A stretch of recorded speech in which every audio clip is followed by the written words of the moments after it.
patrolling करता समय आमर ये कामाख्यानगर कंकड़ाहाट रास्त पेट्रोल पंप पाखे गोटे स्कर्पिओ धला स्कर्पिओ छिड़ा होता देखिले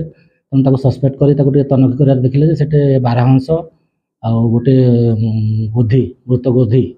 आ तीनटा दीटा एमती भर अच्छी 5 जन लोक अच्छा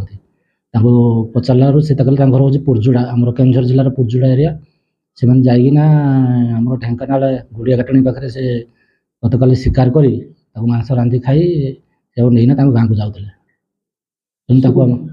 तेणु आम से जबत करना आज रेंज ऑफिसर कोर्ट चालान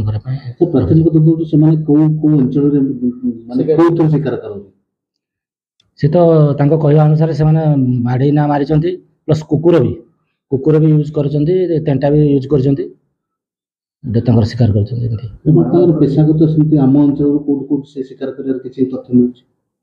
आगुरी तो किसी जना ना कि जहाँ कहला से गुड़िया काटना आगुरी भी भाई से कौन ड्राइवर भाव में चाकरी कर थे मांस नहीं कौन बाइक रे सेकेंड टाइम तो स्कर्पिओ गाड़ी सहित निजे जाते स्कर्पिओ गाड़ी सहित आम